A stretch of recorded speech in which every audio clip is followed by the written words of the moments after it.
মসজিদের মিনার থেকে আজান দেয়, হাইয়া আলাস সালাহ, নামাজের দিকে আসো, হাইয়া আলাল ফালাহ, কল্যাণের দিকে আসো। 10টা মিনিট নামাজের জন্য দিতে পারে না, অথচ 3 ঘন্টা বাংলা সিনেমা ঠিকই দেখতে পারে। আছে কি আছে না? নাই? এই ফরিদপুর ভাঙ্গায় নাই? মসজিদে মুসল্লি নাই, চায়ের দোকানে মানুষের অভাব নাই না? মসজিদে মুসল্লি নাই, চায়ের দোকানে মানুষের অভাব নেই। একটার পর একটা বিড়ি টান মারে, আর আরেকটা দে।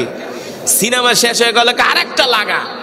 বয়স হয়ে গেছে 70-80, বুড়া, সেও ওই যুবকদের সাথে বৈশা বৈশা সিনেমা দেখে। নামাজের জন্য ডাকলে, তোমার নামাজ তুমি পড়ো, আমার ইমান ঠিক আছে। ইমান ঠিক, ফেরেশতারা এমন মারা মারবো রে, একবারে মাইরের চোটে লাথি মারতে মারতে জাহান্নামে নিয়ে যাইব। কথা সঠিক না ব্যাঠিক? কষ্ট পাইতেছেন, রাগ করতেছেন? ও মুসলমান, স্বয়ং আল্লাহ তাআলা নিজে জান্নাতীদের সামনে কোরআনুল কারীমের তেলাওয়াত করবে।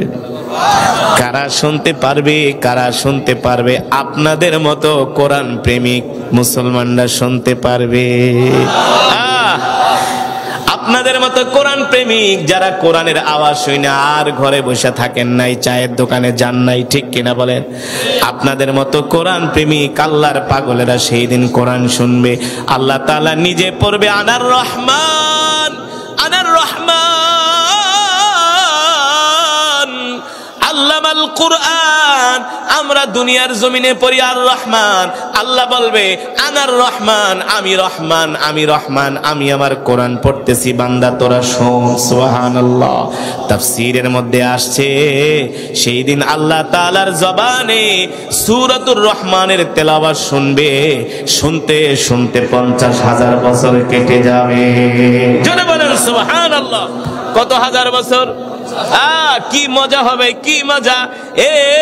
দুনিয়ার মানুষের কণ্ঠ যদি এত সুন্দর হয়, তাহলে আমার রবের কণ্ঠ কেমন হতে পারে? এই কারণে এই মুহূর্তের ভিতরে 50,000 বছর কেটে যাবে, কোনো টের পাবে না, কোনো টের পাবে না, কোনো খবর থাকবে না। 50,000 বছর মুহূর্তেই কেটে যাবে। বলতে পারেন হুজুর 50,000 বছর কেটে যাবে, কোনো টের পাবে না, কারণটা কি? এই জন্য টের পাবে না, সুখের সময় স্থায়ী হয় না, ঠিক কিনা বলেন? মানুষ বলে কি বলে না, সুখের সময়গুলো যে কেমনে চলে গেছে, না যৌবনের সময় কেমনে চলে গেছে টেরও পাই নাই, ঠিক কিনা বলেন? কিশোরের পরে ছিল যৌবন, যৌবনের পরে আসছে বার্ধক্য, ঠিক কিনা বলেন? মানুষের জীবনের যৌবনের সময় সবচেয়ে আনন্দের সময়, ঠিক কিনা বলেন? কিন্তু যৌবনের সময় বেশি দিন স্থায়ী হয় না। মানুষের যৌবনের সময় থাকে, যদি 60 বছর আপনি জিন্দিগিতে বাঁচেন, সর্বোচ্চ 10 থেকে 15 বছর যৌবনের সময় থাকে, তারপরেই ভাটা লেগে যায়, ঠিক কিনা বলেন? তার মানে আনন্দের সময় বেশিক্ষণ স্থায়ী হয় না, আনন্দের সময় মানুষ বেশিক্ষণ পায় না। আল্লাহ রাব্বুল আলামিন কোরআনুল কারীমের তেলাওয়াত করবে, সূরাতুর রহমানের তেলাওয়াত শুনবে, আর জান্নাতীরা আত্মহারা হইয়া আল্লাহ তাআলার জবানে কোরআন শুনবে, আর জান্নাতীরা গলা কাটা মুরগির মতো ছটফট করবে আর বলবে, হায় রে এটা কোন কালাম শুনলাম, হায় রে এটা কত মজার কালাম শুনলাম। মনে হয় যত তেলাওয়াত করবে ততই শুনতে মন চাইবে। জোরে বলেন সুবহানাল্লাহ। এই কারণে মুসলমান আমাদের নিজেদেরকেও কোরআন পড়তে হবে, ঠিক কিনা বলেন? এই যে মাদ্রাসা, এই মাদ্রাসায় হেফজখানা আছে, যে এই মাদ্রাসার হাফেজে কোরআনরা রাত 3টা বাজে উঠে কোরআন পড়ে। কয়টায়? রাত 3টা বাজে উঠে কোরআন পড়ে। আপনি ঘুমায় থাকেন, কিন্তু তারা রাত 3টা বাজে, এই যে শীতের দিন আসতেছে, কনকনে শীত, কনকনে ঠান্ডা, এই ঠান্ডা শীতের ভিতরে উঠে তারা রাত 3টা বাজে কোরআন পড়ে। আল্লাহু আকবার। একজন হাফেজের কোরআনের মর্যাদা হবে কি? মান ক্বারা আল কোরআন ফাস্তাযহারাহু ফাআহাল্লা হালালাহু ওয়া হাররামা হারামাহু আদখালাহু আল্লাহুল জান্নাহ ওয়া শাফাআহু ফি কুল্লি আশারাতিন মিন আহলি বাইতিহি কুল্লুহুম কদ ওয়াজাবাত লাহুন নার। আল্লাহু আকবার। জোরে বলি আল্লাহু আকবার। একজন হাফেজে কোরআনকে আল্লাহ তাআলা বলবে, হাফেজে কোরআন, কোরআন পড়তে থাকো, ইকরা ওয়ারতাকি ওয়ারাত্তিল কামা কুনতা তুরাত্তিলু ফিদ দুনিয়া। দুনিয়ায় যেভাবে কোরআন পড়তা সেইভাবে কোরআন পড়ো। একজন হাফেজে কোরআন কোরআনের এক আয়াত পড়বে এক তলায় উঠবে, এক আয়াত পড়বে এক তলায় উঠবে। এইভাবে কোরআনুল কারীম যেখানে শেষ হবে সেখানে হাফেজে কোরআনের গন্তব্য শেষ হবে। আল্লাহ তাআলা হাসরের ময়দানে একজন হাফেজে কোরআনকে নূরের তাজ পরিয়ে দিবে, নূরের তাজ পরিয়ে দিবে।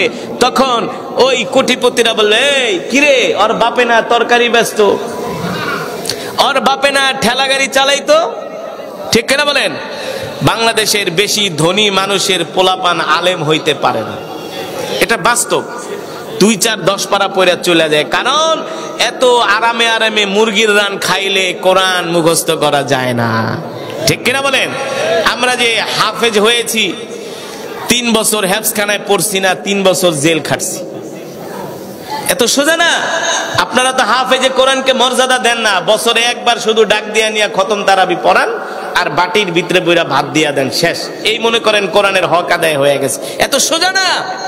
একটা হাফেজে কোরআনের যে কত মর্যাদা আপনি যদি জানতেন, আপনি তার জুতা টানতেন, জুতা সোজা করতেন। হাফেজ হওয়া এত সোজা না, এই সিনার মধ্যে কোরআনটাকে ধারণ করা এত সোজা না। যার তার সিনায় কোরআন থাকে না, বুঝবেন যে হাফেজে কোরআন সে কয়েক লক্ষ কয়েক কোটির মধ্যে একজন, আল্লাহ তাকে নির্বাচন করেছে, ঠিক কিনা বলেন? চট্টগ্রামের এক মাওলানা আছে, মাওলানা আজিজুল হক আল মাদানী, যিনি হাটাজারি মাদ্রাসার মুহাদ্দিস ছিলেন, অনেক বড় জবরদস্ত আলেম। মাওলানা আজিজুল হক আল মাদানী চট্টগ্রাম সন্দ্বীপে এক মাহফিলে তার সাথে আমার দেখা।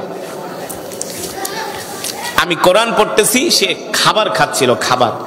কোরআনের আওয়াজ শুনে খাওয়া বন্ধ করে দিচ্ছে, বলে খাওয়া বন্ধ করো, এখন আর খাওয়া যাবে না, কোরআন তেলাওয়াত হচ্ছে। যেখানে কোরআন তেলাওয়াত হচ্ছে সেখানে আবার কিসের খাওয়া? যখন তেলাওয়াত শেষ হয়ে গেল, আমার বয়ান শেষ হলো, আমার পরে তিনি বয়ান করবেন।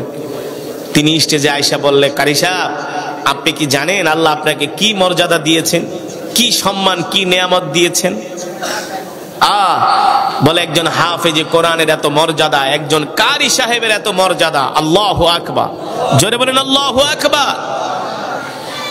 একজন হাফেজে কোরআনের মর্যাদার কারণ হলো তার সিনার মধ্যে আল্লাহর কোরআন আছে, ঠিক কিনা বলুন? তার সিনার মধ্যে কি আছে? তার এই বক্ষে আল্লাহ তাআলার কোরআনকে সে ধারণ করেছে। হাদিস শরীফে আসছে, যে যত সুন্দর করে কোরআন পড়তে পারে আল্লাহ তাআলা তাকে তত বেশি ভালোবাসে।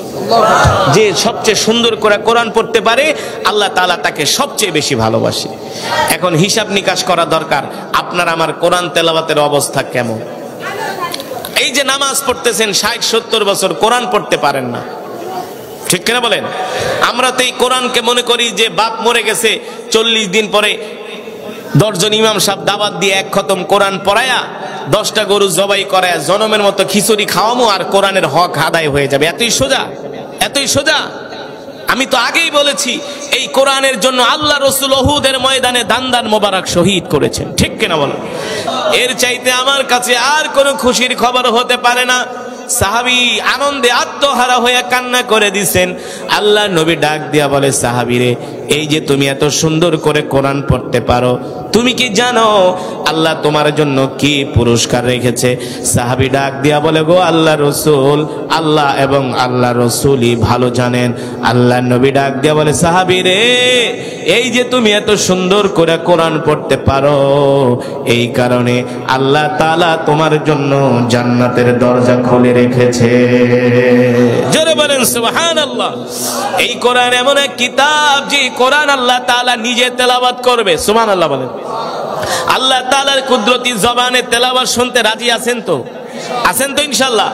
তারাই দুনিয়ার জমিনে, তারাই সেই জান্নাতের মধ্যে আল্লাহ তাআলার কোরআন শুনতে পারবে। আল্লাহ তাআলার কুদরতি কণ্ঠে যারা দুনিয়ার জমিনে চায়ের দোকানে বইসা বেশি বেশি করে বাংলা সিনেমা দেখছে, হ্যাঁ, ফেরেশতারা পিটায়া হাড্ডি ভাঙ্গা ফালাইবো। নামাজের খবর নাই, মসজিদ থেকে মাত্র 20 হাত দূর চায়ের দোকান, না